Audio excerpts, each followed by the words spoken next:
Je bénirai l'Éternel en tout temps. Ses louanges seront toujours dans ma bouche. Oh, j'aime qu'on ait un problème. Et puis qu'elle est content comme ça. Ah, m'pas caché, Dieu. Depuis que je commence à lire la Bible chaque jour, je sens charge problème moi yo sorti sous dôme. Oh, si c'est comme ça, moi pour aller couvrir acheter un Bible. Dégagez au marché. Mais en attendant, ou qu'attendez radio télévision d'espoir? Radio Vision d'Espoir. Oh, moi t'attendais une annonce comme ça, oui. Mais qui ça a te dit? Lecture de la Bible en un an. Une émission qui vous accompagne à la découverte des trésors cachés de la parole de Dieu sur Radio Télévision d'Espoir. Chaque jour de 11h à 11h30 du matin, excepté mercredi 5h30, 6h de l'après-midi, samedi 7h30, 8h du matin, avec les sœurs Chantal Saint-Hubert, Claude Louis Orisma et votre servante Maudeline Maurice Hilaire.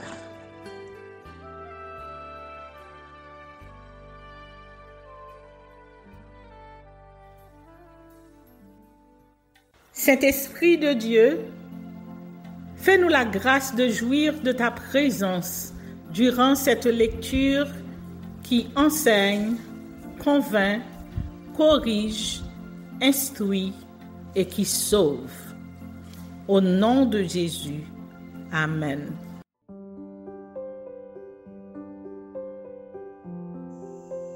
Un Samuel, chapitre 15. Guerre avec les Amalécites. Samuel dit à Saül, « C'est moi que l'Éternel a envoyé pour t'oindre roi sur son peuple, sur Israël. Écoute donc ce que dit l'Éternel.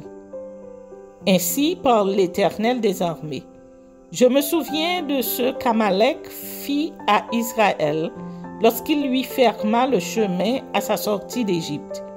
Va maintenant, frappe Amalek et dévoue par interdit tout ce qui lui appartient. Tu ne l'épargneras point et tu feras mourir hommes et femmes, enfants et nourrissons, bœufs et brebis, chameaux et ânes. » Saül convoqua le peuple et en fit la revue à Télaïm. Il y avait 200 000 hommes de pied et 10 000 hommes de Juda. Saül marcha jusqu'à la ville d'Amalek et mit une embuscade dans la vallée.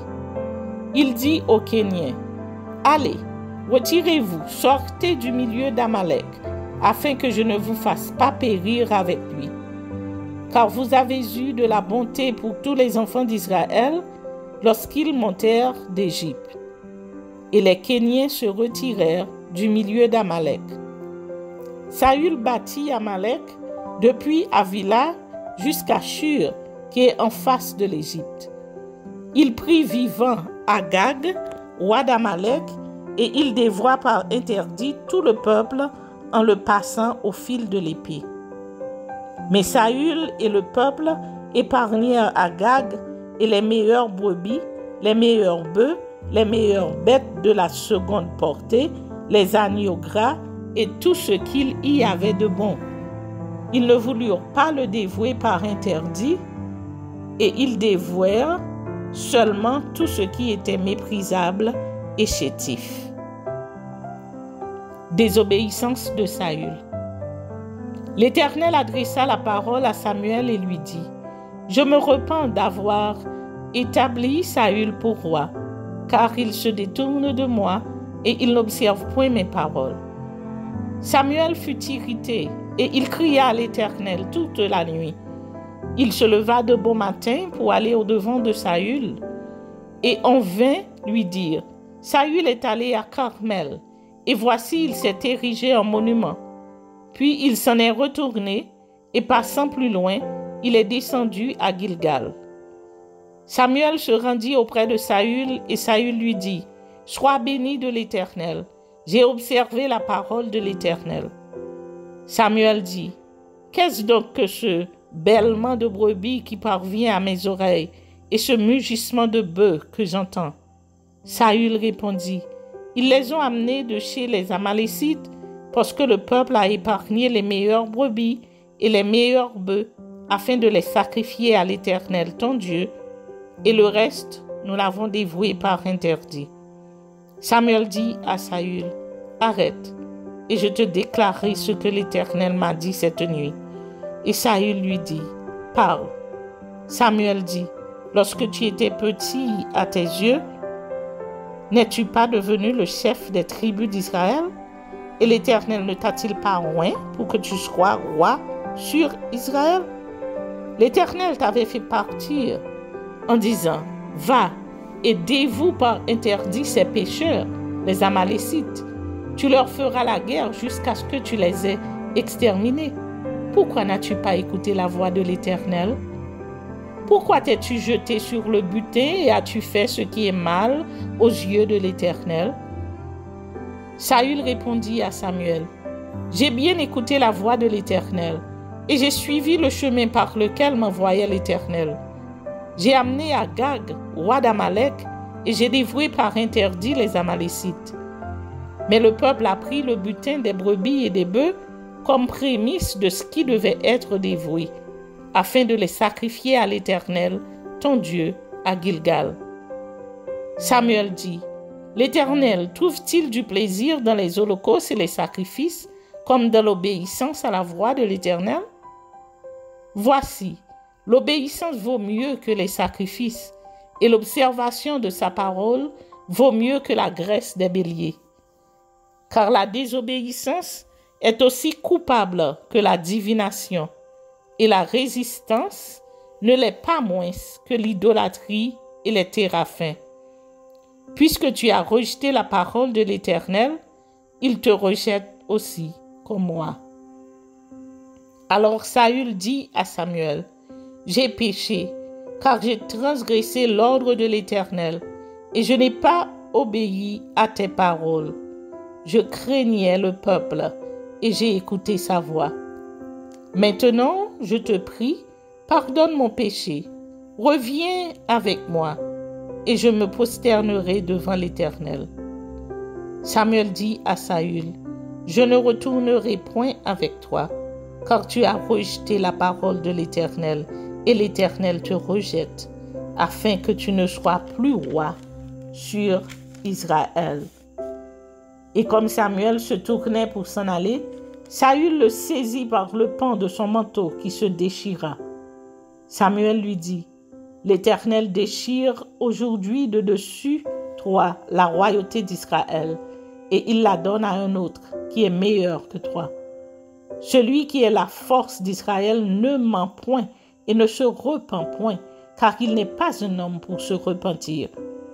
Saül dit encore, j'ai péché.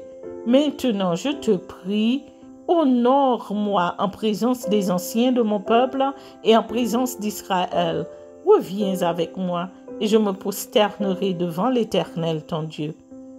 Samuel retourna et suivit Saül, et Saül se prosterna devant l'Éternel. Puis Samuel dit, amenez-moi Agag, roi d'Amalek. Et Agag s'avança vers lui d'un air joyeux. Il disait, certainement, l'amertume de la mort est passée. Samuel dit, de même que ton épée a privé des femmes de leurs enfants, ainsi ta mère entre les femmes sera privée d'un fils.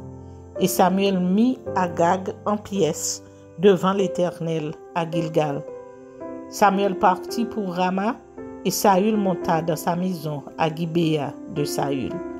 Samuel n'alla plus voir Saül jusqu'au jour de sa mort, car Samuel pleurait sur Saül parce que l'Éternel se repentait d'avoir rétabli Saül, roi d'Israël.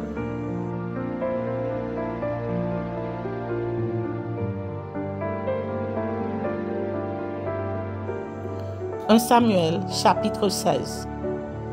Saül rejeté. David oint par Samuel. L'Éternel dit à Samuel, Quand cesseras-tu de pleurer sur Saül? Je l'ai rejeté, afin qu'il ne règne plus sur Israël. Remplis ta corne d'huile et va. Je t'enverrai chez Isaïe, Bethléemite, car j'ai vu parmi ses fils celui que je désire pour roi. Samuel dit, comment irai-je? Saül l'apprendra et il me tuera. Et l'Éternel dit, tu emmèneras avec toi une génisse et tu diras, je viens pour offrir un sacrifice à l'Éternel. Tu inviteras Isaïe au sacrifice, je te ferai connaître ce que tu dois faire et tu oindras pour moi celui que je te dirai. Samuel fit ce que l'Éternel avait dit et il alla à Bethléem. Les anciens de la ville accoururent effrayés au-devant de lui et dirent, ton arrivée annonce-t-elle quelque chose d'heureux? Il répondit, oui, je viens pour offrir un sacrifice à l'Éternel. Sanctifiez-vous et venez avec moi au sacrifice. Il fit aussi sanctifier Isaïe et ses fils et il les invita au sacrifice. Lorsqu'ils entrèrent, il se dit en voyant Eliab, certainement, loin de l'Éternel est ici devant lui. Et l'Éternel dit à Samuel, ne prends point garde à son apparence et à la hauteur de sa taille, car je l'ai rejeté. L'Éternel ne considère pas ce que l'homme considère. L'homme regarde à ce qui frappe les yeux, mais l'Éternel regarde au cœur. Isaïe appela Abinadab et le fit passer devant Samuel. Et Samuel dit, l'Éternel n'a pas non plus choisi celui-ci. Isaïe fit passer Shama. Et Samuel dit, l'Éternel n'a pas non plus choisi celui-ci. Isaïe fit passer ses 7 fils devant Samuel. Et Samuel dit à Isaïe, l'Éternel n'a choisi aucun d'eux. Puis Samuel dit à Isaïe, sont ceux-là tous tes fils? Et il répondit, il reste encore le plus jeune, mais il fait paître les brebis. Alors Samuel dit à Isaïe, envoie le chercher, car nous ne nous placerons pas avant qu'il ne soit venu ici. Isaïe l'envoya chercher. Or, il était blond, avec de beaux yeux et une belle figure. L'Éternel dit à Samuel, lève-toi, oins-le, car c'est lui. Samuel prit la corne d'huile et l'oignit au milieu de ses frères. L'Esprit de l'Éternel saisit David. À partir de ce jour et dans la suite, Samuel se leva et s'en alla à Rama.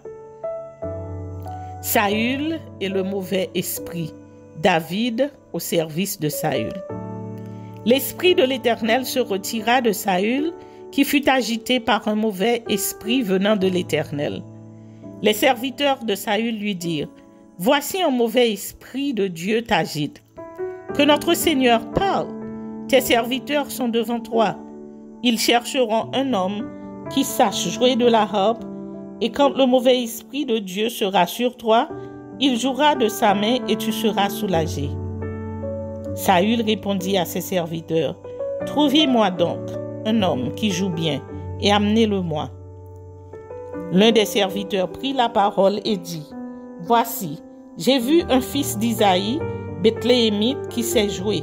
C'est aussi un homme fort et vaillant, un guerrier, parlant bien et d'une belle figure, et l'Éternel est avec lui. » Saül envoya les messagers à Isaïe pour lui dire, « Envoie-moi David, ton fils, qui est avec les brebis. » Isaïe prit un âne qu'il chargea de pain, d'une outre de vin et d'un chevreau, et il envoya ces choses à Saül par David son fils. David arriva auprès de Saül et se présenta devant lui. Il plut beaucoup à Saül, et il fut désigné pour porter ses armes. Saül fit dire à Isaïe, « Je te prie de laisser David à mon service, car il a trouvé grâce à mes yeux. » Et lorsque l'Esprit de Dieu était sur Saül, David prenait la harpe et jouait de sa main. Saül respirait alors plus à l'aise et se trouvait soulagé, et le mauvais esprit se retirait de lui.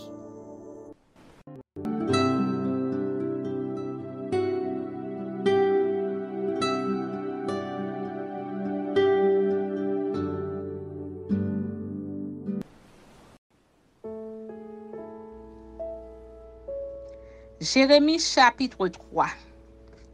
Il dit, lorsqu'un homme répudie sa femme, qu'elle le quitte et devient la femme d'un autre, cet homme retourne-t-il encore vers elle?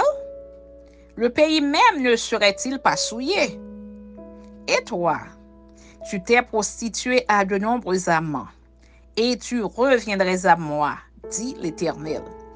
Lève tes yeux vers les hauteurs et regarde. Où ne t'es-tu pas prostitué?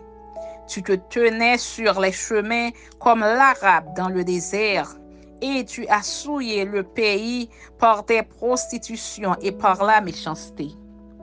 Aussi, les pluies ont-elles été retenues, et la pluie du printemps a-t-elle marqué? Mais tu as eu le front d'une femme prostituée.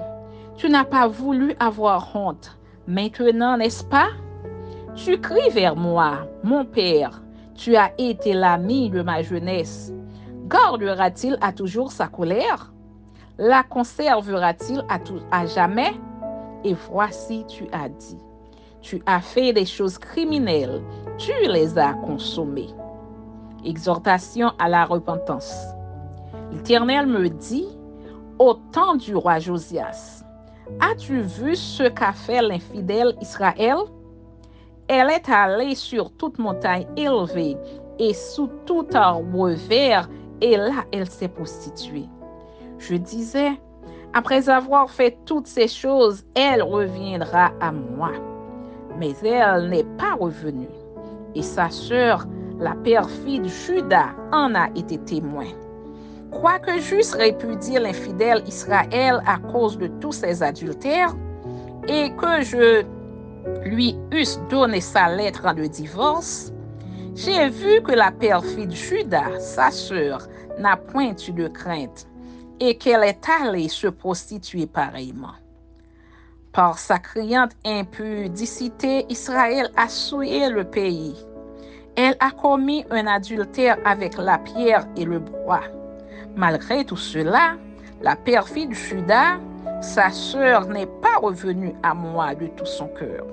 C'est avec fausseté qu'elle l'a fait, dit l'Éternel.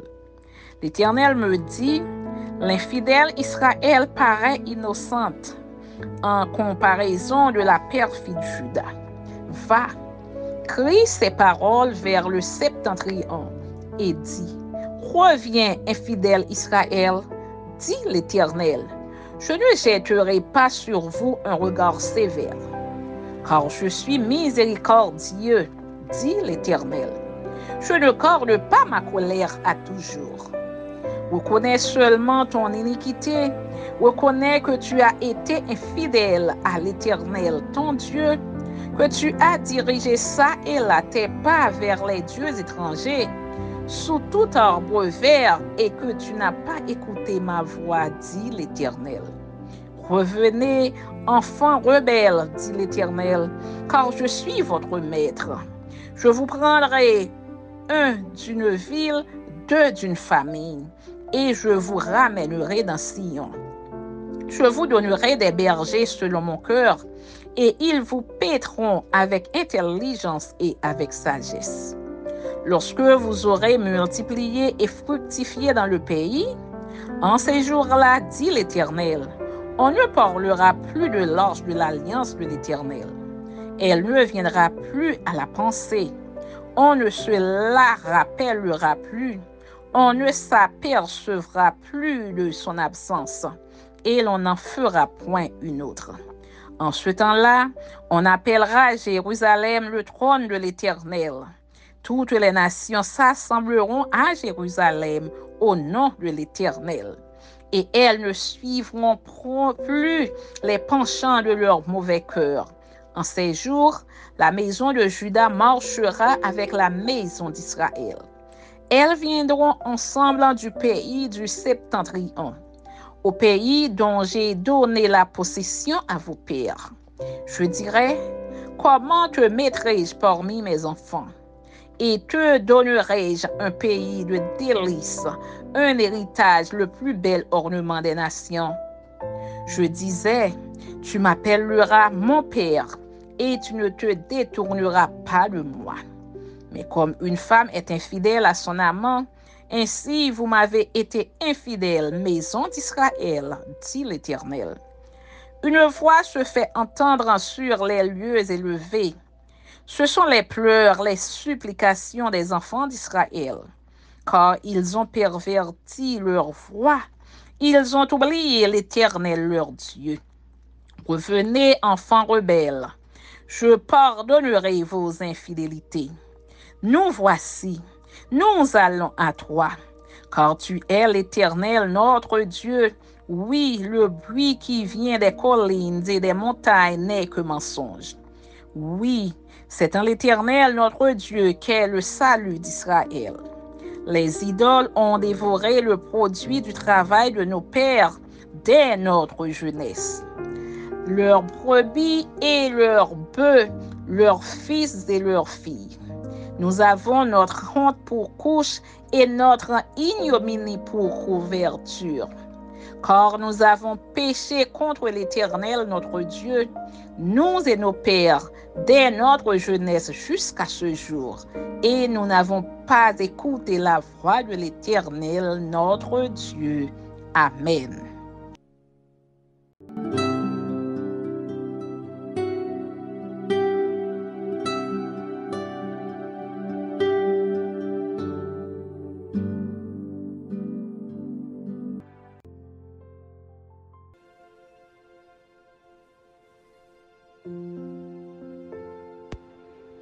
Première épître de Paul aux Thessaloniciens.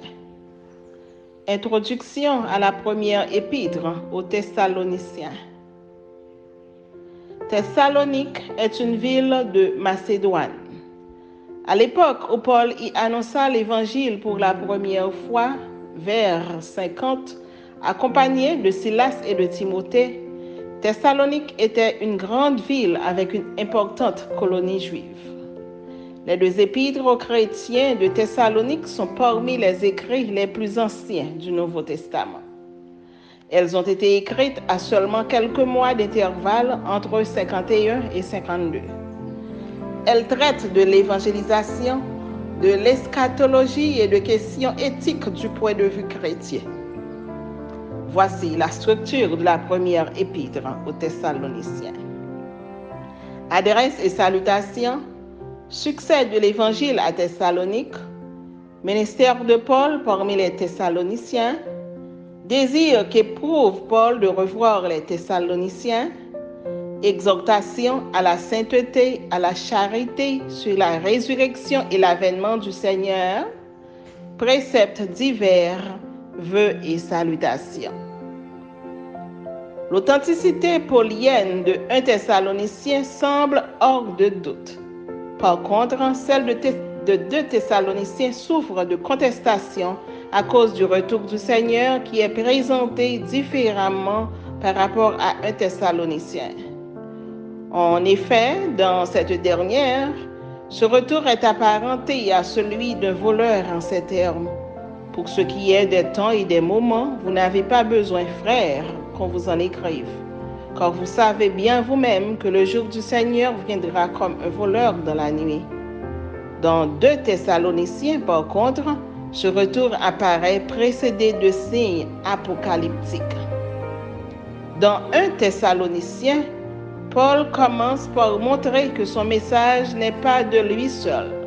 Il associe ses compagnons Sylvain et Timothée comme des co-auteurs de l'épître.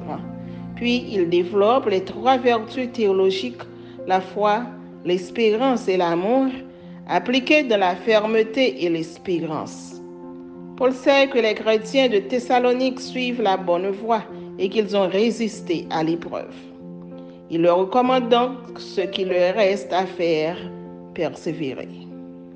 Dans son message, Paul cherche à les aider à se conduire d'une manière qui plaise à Dieu.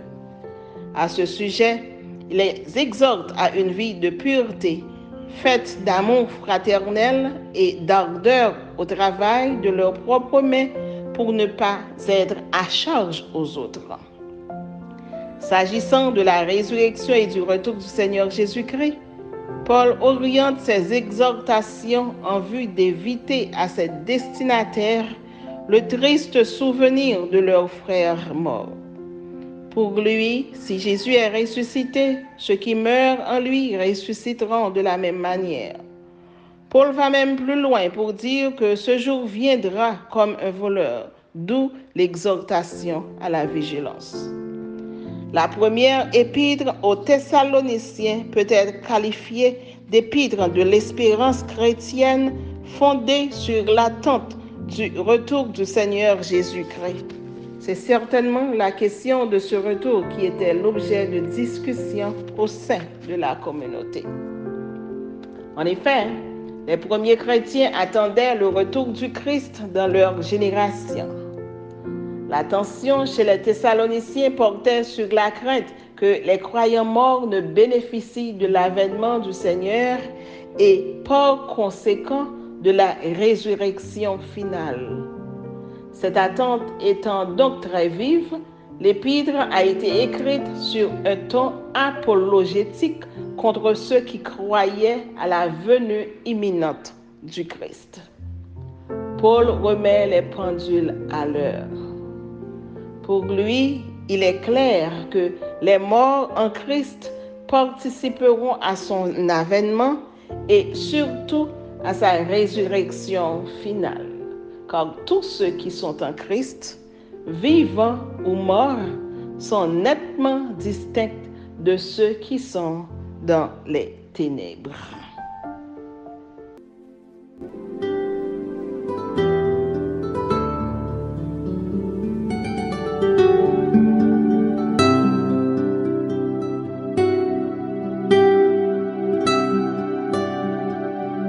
Merci Seigneur de nous donner le discernement dans la lecture de ta parole, que nous y prêtions attention afin d'appliquer notre cœur à la sagesse. Amen. Que celui qui a des oreilles pour entendre, entende, et que celui qui lit fasse attention.